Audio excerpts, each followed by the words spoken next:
And those are still the rules by which you subject yourself to. We literally one big melting pot.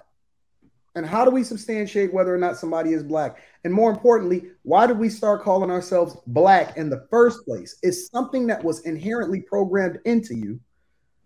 And that is the way in which you still subject yourself. Because I'll do you one better.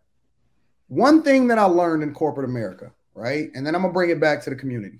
One thing I learned in corporate America is that is the best way to market to somebody is help them is organically, right? So one thing that the bank did, and one of the reasons why we don't build anything in the United States of America anymore is because we become a nation that makes money off of other people's pain. That's the thing that we mastered in the United States of America. That's what interest is. That's the gamification of making you think that credit is relevant when it's really not. It's an opportunity for you to put yourself more in debt and then to prove to your slave master, which is the servicer of the loan, that you can pay them on time. Even all the way to the point to where they programmed you to think that a 30-year mortgage is good for you, when in reality, you're paying triple the price of the property by the time that you pay it off. They programmed you to do the work for you, and everybody running around here saying that this is what you should do, and then you're going to own your own home as a result of it, when in reality, you don't own anything. You don't even own the property and the land that it's on after you pay off the mortgage, because if you don't pay your property taxes, they can take your shit. They've programmed you. This is why you buy the way that you buy. This is why you hold on to debt. This is why women say, I want to see his credit score, as a way to substantiate whether or not he is a good husband or not. This is the way in which you look at your son. The whole 9 yards. It is literally a matrix all around you. And we refuse to divest ourselves from seeing it that way. And anytime somebody like me pushes back, they say, but Anton, you don't get it. I do get it.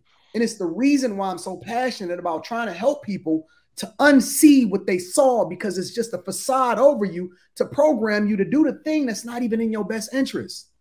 The way that we raise our kids, the way that we vet our spouses, the way that we spend our money and our finances, even all the way to the fact that we feel like we have to go to a 4-year university in order to substantiate ourselves just by having a title at the end of the day and a bachelor's degree that ain't even worth the paper that is printed on. The way that we see money, everything is programming. Everything is literally a construct of your mind that was put into you by somebody that you don't even know where it came from.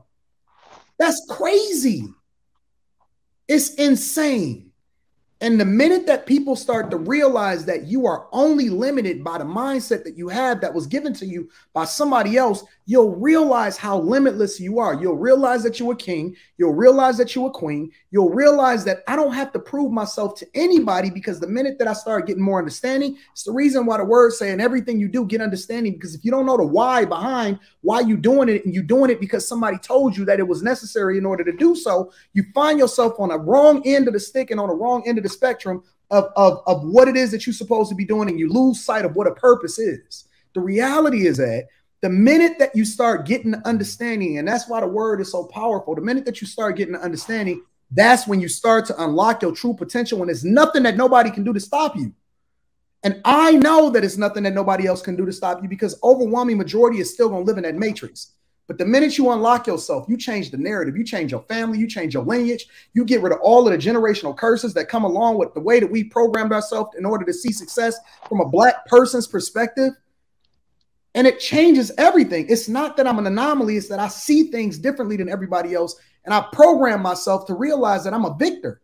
And it's nothing that anybody can do to stop me, because they automatically going to put themselves in a victim in the oppression Olympics that's going to limit their possibilities. And I'm just going to take over everything. Can I ask you a question? Can I ask you a question? Yeah. So the part that I just have a question about is the fact that you mentioned credit. So do you think that with growing up, I've always heard, and I've said it before, once you go white, your credit get right. Like there's always been a thing where we knew white people were the one with better credit. They were able to have access to things. They knew about business credit and things like that. It wasn't until I heard a lot of black men who try to build businesses, they understood how important business credit was. And how that and leveraging it can actually take you out of a lot of financial poverty, I'm gonna say. So what would you say would be your advice, or just a little bit of a tip? You don't have to give everything, but if men are trying to get ahead in society and in households, how could they go around not caring about credit, especially if they're trying to build a business, not caring about business credit when we've heard? Because creating a business is just creating another job for yourself. It doesn't mean that you understand things from a business perspective. That's I'm saying facts, all facts. I'm gonna tell you why. How? Okay. That's the why. The how is that we have to stop becoming consumers early in our life. Mm-hmm. That's the way in which you do it. If you stay down for the first 5-10 years of your adult life, you no longer have to subject yourself to what the requirement is from society in order to be successful. Most of us, instead of becoming the lender, we become the borrower, and we think that we're going to leverage that money when in reality, all we're doing is gambling. We're not necessarily making good financial decisions. But when you put it's literally like a snowball, right? So be responsible. You're saying it's not the fact that the credit is the problem. It's the fact that selling it to people, they're not going to be responsible to use it. No, credit is a problem because it gives you a false sense of security just because you can pay something on time. You're still one job loss, one situation, one circumstance, one hospital bill away from losing everything. And the problem is that society has become so dependent on credit, again, which is one of the reasons why they said the banks was too big to fail in 2008, because we don't make anything. And the majority of the way in which we generate the revenue in the United States of America is based off of interest. It's not based off of any buying and selling, producing, and then distributing. It's none of that. And that's why the banks were too big to fail, because we needed that in order to continue to substantiate how it is that we generate revenue in the United States of America. The reality is that the minute that we cut off the faucet and we start to get rid of the debt and we sit down long enough to actually build up a nest egg to where we can actually let that snowball, you then become the lender instead of the borrower. But think about I'm sorry, Eve, let me just say this. So just think about the average person that lives paycheck to paycheck. They may not have enough money to set aside to save. The credit, you can't get a certain decent car without a high car note unless you have good credit. You can't get approved for a home loan unless you have good credit. So what you're saying is you should figure out a way with your job to put away enough money to buy everything cash all the time. What you should do is you should stay home. You shouldn't leave and try to go and get your own place in order to get somebody to come over and fuck on you in the middle of the night because you're tired of hearing your parents talk to you. And that's why people do it. That's exactly why people do it. Stay home. Yep. Stop building and getting a bunch of bills for yourself.